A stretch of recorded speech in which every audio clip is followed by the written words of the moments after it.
السلام علیکم دوستو، آج کی کہانی میں ہم آپ لوگوں کو خوش آمدید کہتے ہیں۔ میں مالک کے بچے کو دودھ پلاتی تو مالک سر پر آ کر کھڑا ہو جاتا۔ مجھ کو بہت شرم آتی، مگر مالک کو میں کچھ بھی نہ کہتی، کیونکہ 25,000 مجھے مہینے کا ملتا اور میں اپنا 25,000 گنوانا نہیں چاہتی تھی۔ لیکن پھر ایک رات مالک کے بچے کو بخار ہو گیا۔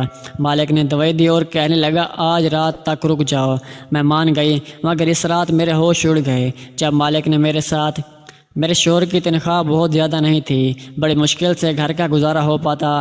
پھر اس پر میرا ایک چھوٹا سا 1 مہینے کا بچہ، جسے چھوڑ کر گھر کے کام کاج کے لیے نہیں جا سکتی تھی، نہ ہی کہیں نوکری کر سکتی تھی۔ ایک بار میری پڑوسی نے مجھے ایک ایسی بات کہی جسے سن کر میں سوچ میں پڑ گئی، لیکن مجھے لگا کہ شاید میرا شوہر مجھے اس بات کی اجازت نہیں دے گا۔ وہ کام ہی کچھ ایسا تھا۔ وہ کہنے لگی اس کی کوئی جاننے والی ہے ان کو ایک ایسی عورت کی ضرورت ہے جو ان کے بچے کے لیے ماں بن سکے۔ یہ سن کر میں چپ ہو گئی۔ وہ کہنے لگی وہ بہت امیر ہے اور وہ اپنے بیٹے سے بہت محبت کرتے ہیں، تو وہ تمہیں بہت اچھی قیمت دیں گے۔ میں نے کہا کہ میرا شوہر شاید مجھے اس بات کی اجازت نہ دے۔ میری پڑوسن کہنے لگی ایک بار تم پہلے میرے ساتھ چلو، پھر ان سے پوچھو وہ تمہیں اس کی کیا قیمت دیں گے۔ اگر وہ پیسے بہت زیادہ ہوئے تو ظاہر سی بات ہے تمہارا شوہر انکار نہیں کر سکے گا، کیونکہ تمہیں پیسوں کی ضرورت تو ہے۔ پھر تمہیں وہ اچھی خوراک دیں گے اور تمہارے بچوں کو بھی اس چیز کا فائدہ ہوگا۔ یہ سوچ کر میں چپ سی ہو گئی تھی۔ ظاہر سی بات ہے میرا شوہر کی بہت کم تنخواہ تھی، میرا اس میں گزارا نہیں ہو پاتا، نہ ہی میں اچھا خاصا کھانا کھا سکتی تھی۔ میرا بچہ بہت کمزور تھا اور اولاد کی خاطر میں یہ قدم اٹھانے کے لیے تیار تھی۔ حالانکہ کسی دوسرے بچے کی گود میں بھرنا اور اپنے ہی بچے کے ساتھ ہی اسے شامل کرنا آسان تو نہیں ہوتا، لیکن اپنے بچے کی خاطر میں یہ سب کرنے کے لیے تیار تھی۔ مجھے اپنی پڑوسن کی بات ٹھیک لگی کہ پہلے میں ان لوگوں سے بات کر لوں، تاکہ اگر مجھے وہاں سے اچھی تنخواہ ملنے کی امید ہو تو میں شوہر کو منا لوں گی۔ اگلے دن میں اپنے بچے کو گود میں لے کر پڑوسن کے ساتھ ان کے بنگلے میں پہنچ گئی۔ وہ واقعہ بہت امیر لوگ تھے۔ جب میں اندر گئی تو اس گھر کی مالکن ٹانگ پر ٹانگ رکھ کر صوفے پر بیٹھی تھی اور بچہ بہت سے رو رہا تھا اور ایک نوکرانی کی گود میں تھا جسے پاؤڈر والا دودھ دیا جا رہا تھا، لیکن وہ بچہ دودھ نہیں پی رہا تھا۔ مالکن نے مجھے سر سے اوپر تک بڑے غور سے دیکھا۔ اس کے چہرے پر ناگواری سی تھی۔ کہنے لگی نہ جانے تمہارے مالک کے دماغ میں کون سا بھوت سوار ہو گیا ہے۔ آج کل لوگ ڈبے کا دودھ پلاتے ہیں اور بچہ کھل جاتا ہے، لیکن نہیں، اس نے اپنے باپ کی بات پوری کرنی ہے۔ کہنے لگی یہ مسئلہ میرا نہیں، تمہارے مالک ابھی کمرے میں ہے، باہر آتے ہی تو ان سے بات کر لو۔ یہ کہہ کر وہ اٹھ کر باہر چلی گئی اور ڈرائیور کو کہنے لگی کہ شاپنگ پر جانا ہے، اس لیے گاڑی ریڈی کریں۔ میں تو اس عورت کو دیکھ کر حیران سی رہ گئی تھی، کیسی ماں تھی۔ پھر میں سوچنے لگی کہ شاید کوئی بیمار عورت ہوگی جو کہ مجبوری کی حالت میں اپنے بچے کو اس حق سے جدا کر رہی ہے، لیکن یہ تو ہٹی کٹی اور صحت مند عورت تھی، اپنے بچے کو ماں کا پیار دے سکتی تھی۔ لیکن شاید آج کل کے ماڈرن قسم کی ماں ایسی ہی ہوتی ہیں، اپنے بچوں کو نوکروں کے رحم و کرم پر پالتے ہیں، اسے سینے سے لگانے کے بجائے نوکروں کے ہاتھوں میں تھما دیتے ہیں۔ میں نے گہری ٹھنڈی سانس بھری۔ وقت کی بات تھی، میرے پاس اتنے پیسے نہ تھے کہ میں اچھی خوراک کھاتی تاکہ میرا بیٹا بھی صحت مند ہوتا، اور اس عورت کے پاس سب کچھ ہے، لیکن یہ پھر بھی اپنی اولاد کو اس حق سے دور رکھ رہی ہے۔ وہ عورت جا چکی تھی۔ کچھ دیر بعد ہی اس گھر کا مالک کمرے سے نکلا اور میری پڑوسن سے کہنے لگا کہ کیا یہ وہی عورت ہے؟ پڑوسن کہنے لگی جی یہ وہی عورت ہے۔ میری گود میں پڑے میرے بیٹے کو اس نے غور سے دیکھا اور پھر میری صحت بھی بہت اچھی خاصی نہیں تھی، میں دبلی پتلی سی تھی۔ وہ کہنے لگا کہ انہیں تو خود خوراک کی اچھی خاصی ضرورت ہے، یہ بھلا میرے بچے کو کیسے پال سکتی ہے؟ میں نے اس کی بات سن کر کہا کہ روزی روٹی تو اوپر والے کے ہاتھ میں ہوتی ہے، اور اپنے بچے کے کھانے کا ذریعہ بنایا ہے تو طاقت بھی وہی دیتا ہے۔ میری بات سن کر اس نے بڑے تعجب انداز سے مجھے دیکھا۔ کہنے لگا میرا بچہ بہت بیمار رہنے لگا ہے، کیونکہ اسے پاؤڈر والا دودھ اچھا نہیں لگتا، اور میری بیوی کسی طور پر بھی راضی نہیں کہ بچے کو اس کا حق دے۔ اب میں اپنے بیٹے کی صحت پر کمپرومائز نہیں کر سکتا۔ میں نے کہا کہ آپ مجھے کتنے پیسے دے سکتے ہیں؟ میرے سوال پر کہنے لگا جتنا آپ چاہیں، مجھے پیسے دینے میں کوئی اعتراض نہیں ہے، میرا بچہ ٹھیک ہو، تندرست ہو۔ اس نے مجھے مہینے کے 40,000 دینے کا کہا تھا۔ یہ سن کر میری آنکھیں حیرت سے پھٹی کی پھٹی رہ گئی۔ یہ میری ضرورت دوست سے اچھے خاصے زیادہ پیسے تھے۔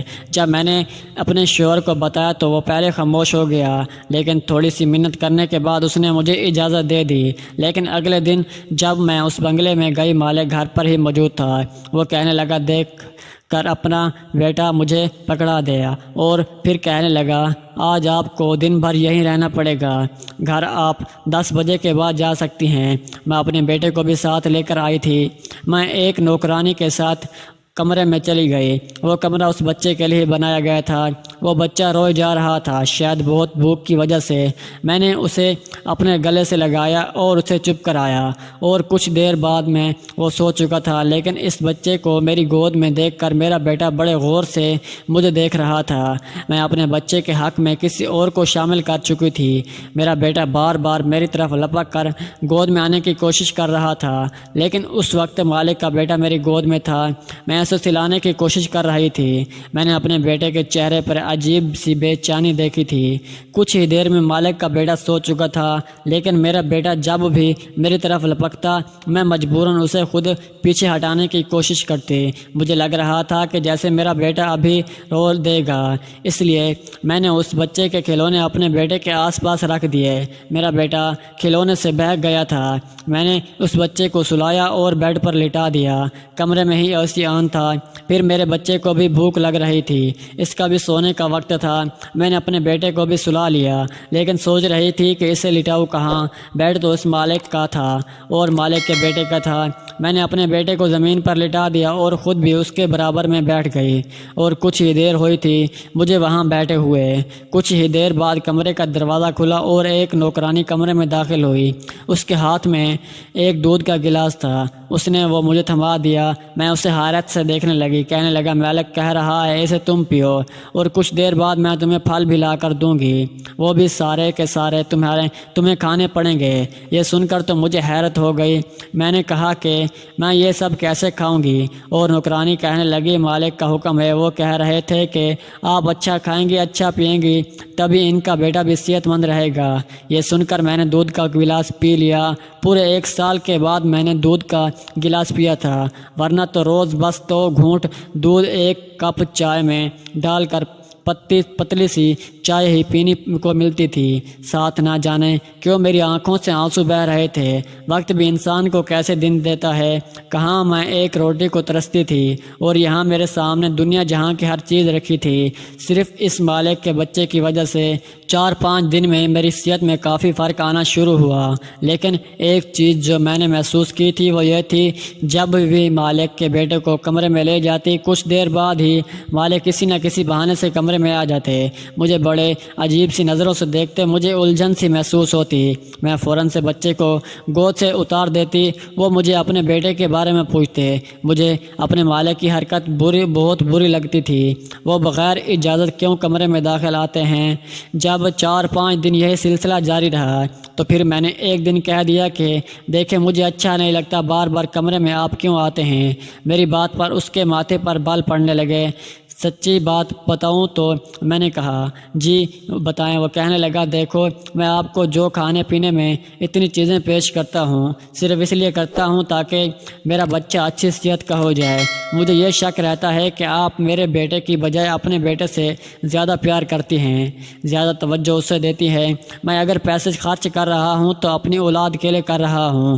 یہ سن کر تو میرا دماغ گھوم گیا کہ کیا سمجھتا تھا میں بے ایمان ہوں؟ میں اپنے بچے کو صحت مند کروں گی اور اس کے بیٹے کو بھوکا رکھوں گی۔ میں نے کہا، صاحب میں غریب ضرور ہوں، لیکن میں بغیرت نہیں۔ مجھے نمک کی وفا کرنی اچھے سے آتی ہے۔ اگر آپ کو ایسا لگتا ہے تو ٹھیک ہے، آپ کسی اور کو رکھ لو۔ یہ کہنے کے بعد میں نے اپنا بچہ گود میں اٹھایا اور باہر جانے لگی۔ وہ مجھے پیچھے سے پکارتا رہ گیا، لیکن میں نے 1 منٹ بھی وہاں نہ رکی اور اپنے گھر آ گئی۔ میں غریب ضرور تھی، لیکن بغیرت ہرگز نہیں تھی۔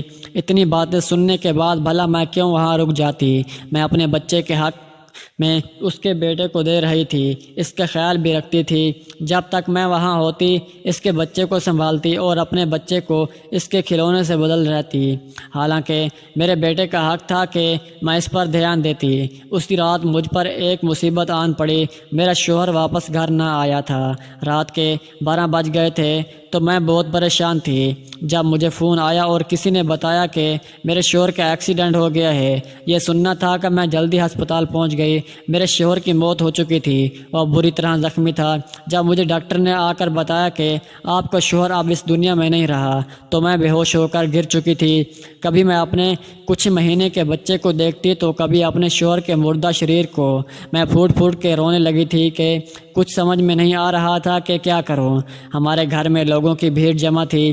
صبح ہوئی تو میرے شوہر کا کفن دفن ہو گیا۔ وہ رات یوں گزری جب کہ میرے بیٹے کو کچھ خبر نہ تھی کہ اس کا باپ فوت ہو چکا ہے۔ جو بھی مجھے میرے بچے کو دیکھتا یہی کہتا کہ تم جوان ہو اور یہ معصوم بچہ آگے کی زندگی کیسے کاٹے گا۔ تمہارا شوہر تو تمہیں اس زمانے میں اس دنیا میں اکیلا چھوڑ کر چلا گیا۔ میں شاک سی بیٹھی تھی جب اگلے دن گھر کے دروازے پر ایک گاڑی آ کر رکی۔ گلی کے بچے گاڑی کے ساتھ بھاگتے ہوئے آئے۔ انہیں دیکھ کر میں بھی دنگ رہ گئی۔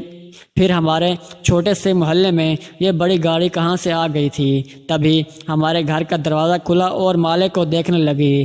جب مالک سب کو نظر انداز کرتے ہوئے میرے پاس آئے، حالات سے نزاکت سے انہیں اندازہ ہو چکا کہ انہیں یہ خبر ملی کہ میرے شوہر کو کل رات کو ہی موت ہو چکی تھی۔ مجھ سے ہمدردی جگنے لگی۔ میں پھوٹ پھوٹ کر رونے لگی۔ پھر مجھے کہنے لگے کہ میں تمہیں یہ خبر بتانے آیا ہوں کیونکہ میرا بچہ کل رات سے بہت زیادہ رو رہا ہے۔ تمہاری گود کی اسے عادت ہو چکی ہے۔ یہی کہنا تھا کہ تم واپس آ جاؤ۔ میں اپنی غلطی پر شرمندہ ہوں۔ بس اپنے بچے کو لے کر تھوڑا سا پریشان ہو گیا تھا کیونکہ جس بچے کی سگی ماں سگی نہیں تو بھلا اس کے منہ بولے ماں پر ایک دم سے کیسے یقین کر سکتا۔ مالک بھی اپنی جگہ ٹھیک تھے۔ انہوں نے میرے ہاتھ پر کچھ پیسے رکھے پھر وہاں سے چلے گئے۔ میرے شوہر کی تو موت ہو چکی تھی مگر گھر کا راشن بھی ختم ہونے کو تھا۔ وہیں مجھے کئی بار نوکرانی کا فون آ چکا تھا کہ مالک کا بیٹا بڑا ہی بیمار ہے، صرف میری ہی گود سے اسے سکون ملتا ہے۔ مجھے اس بچے کی فکر تھی۔ آخر میں ایک ماں تھی، میری گود میں بھی ایک معصوم بچہ تھا۔ میں دوسرے بچے کے ساتھ کیسے ناانصافی کر سکتی تھی۔ اسی روز میں نے مالک کو فون کیا تو انہوں نے گاڑی بھجوا دی جس میں بیٹھ کر میں مالک کے گھر پہنچی تھی۔ میری حالت کافی خراب تھی مگر اس کے باوجود میں نے جیسے ہی مالک کے بچے کو اٹھایا تو وہ فوراً خاموش ہو گیا اور میرے ساتھ کھیلنے لگا۔ اسے تو جیسے میری عادت ہو چکی تھی، وہ ہر وقت میرے پاس ہی رہتا۔ یہ دیکھ کر مالک بہت خوش ہوئے۔ ایک دن میرے پاس آ کر کہنے لگے کہ تم ٹھیک سمجھو تو یہیں رہ لو، میں تمہارے لیے کوارٹر خالی کروا دوں گا۔ ویسے بھی تمہاری دنیا میں کوئی نہیں رہتا تو بہتر ہے کہ اکیلے رہنے سے تم یہیں رہ لیا کرو۔ مالک کی بات تو مجھے بری بھی نہیں لگی تھی۔ اب تو مالک کا رویہ میرے بیٹے کے ساتھ ٹھیک رہنے لگا تھا۔ وہ اس کا بھی بہت خیال رکھتے تھے۔ جو بھی چیز اپنے بیٹے کے لیے لے کر آتے وہ بھی میرے بیٹے کے لیے لے کر آتے تھے، جبکہ مالکن کو تو کچھ پتہ نہیں ہوتا تھا وہ کب آ رہی ہے کب جا رہی ہے۔ مالکن کو بھی کچھ خبر نہ ہوتی۔ ہر وقت ان کی شاپنگ اور دوستوں کے ساتھ پارٹی ہی ہوتی۔ کئی بار تو وہ دوسرے محلے کے اپنے دوستوں سے ملنے کے لیے اکیلے بھی جا چکی تھی۔ انہیں اس بات کا ذرا بھی پرواہ نہ تھی کہ ان کا بچہ کس حال میں ہے۔ اپنے شوہر کو یاد کر کر کے اداس رہنے لگی تھی۔ میرا بیٹا بھی اپنے باپ کو یاد کر کے روتا رہتا۔ ایک دن مالک کے بیٹے کی طبیعت خراب تھی۔ میں کوارٹر جانے لگی تو مالک بولے آج تم یہیں رک جاؤ، میرے بیٹے کے کمرے میں ہی سو جانا۔ میرے بیٹے کی طبیعت خراب ہے اور وہ صرف تمہارے پاس ہی رہتا ہے اور پھر تمہارے پاس خاموش بھی رہتا ہے۔ مجبوراً مجھے وہیں پر رکنا پڑا۔ آدھی رات کو مالک کا بیٹا بھوک کی شدت سے جاگا تو میں اسے دودھ پلانے لگی مگر تبھی مالک کمرے میں چلے آئے۔ میں اپنے ہی دھیان بیٹھی تھی۔ جب قدموں کی آہٹ سنی تو گھبراہٹ کر مالک کے بیٹے کو خود سے دور کرنے لگی۔ وہ سو چکا تھا اور اس کی طبیعت بھی کچھ ٹھیک نہیں تھی۔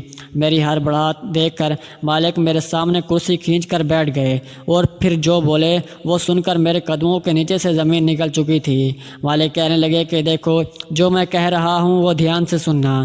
میں ایک ایسی لڑکی سے شادی کرنا چاہتا تھا جو نہ صرف دنیا داری سنبھال سکے بلکہ گھر اور میرے ہونے والے اولاد کو بھی سنبھالے، اس کی اچھی پرورش کرے۔ جبکہ میں نے جس عورت سے شادی کی اس میں ایسی کوئی خاص بات موجود نہیں ہے، اس لیے میں چاہتا ہوں کہ کہ جیسے تمہاری رائے ہو میں تم سے شادی کر لوں۔ تم میرے بیٹے کو اپنے بچے کی طرح کی خیال رکھتی ہو، میرا بیٹا بھی تم سے گھل مل چکا ہے، میں چاہتا ہوں کہ تمہیں اس کی ماں کا درجہ دوں۔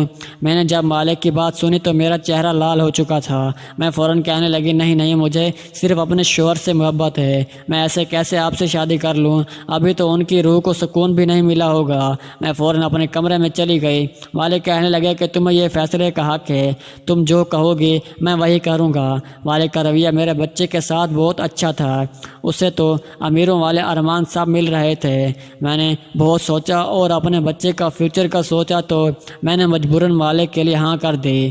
مجھے مالک کی طرف سے بڑی ہی بے چینی تھی۔ جیسے میں نے مالک سے شادی کے لیے ہاں کی تو مالک نے فوراً اپنی پہلی بیوی کو طلاق دے دی، جو وہ چیختی چلانے لگی، مگر مالک نے اس سے اپنے سارے بینک بیلنس اور کریڈٹ کارڈ لے لیے۔ اب تک وہ جتنا بھی عیش کر رہی تھی وہ مالک کے پیسے پر ہی تھا۔ مالک نے اس سے پیسے لے لیے تو وہ کنگال ہو گئی تھی۔ انہوں نے مجھ سے شادی کر لی۔ کبھی کبھی مجھے لگتا کہ میں نے یہ فیصلہ کر کے غلط کیا، مگر شادی کے بعد جب میں نے مالک کی حقیقت دیکھی اور محبت دیکھی تو میں خود کو خوش قسمت سمجھنے لگی۔ شاید یہی میرے نصیب میں لکھا تھا۔ میرے بیٹے کو باپ کا پیار مل رہا تھا، وہی مالک کے بیٹے کو ایک ماں کی محبت مل رہی تھی۔ میں نے اپنے اوپر والے کا شکریہ ادا کیا، اس نے کیسے ایک دم سے سارے بند راستے کھول دیے اور میری زندگی میں خوشیاں بھر دی۔ تو پیارے دوستو، آپ کو آج کی کہانی کیسی لگی؟ امید ہے کہ ویڈیو اچھی لگی ہوگی۔ اگر ویڈیو پسند آئی ہو تو ہمارے چینل کو سبسکرائب کریں۔ ملتے ہیں اگلی ویڈیو میں، تب تک کے لیے اللہ حافظ۔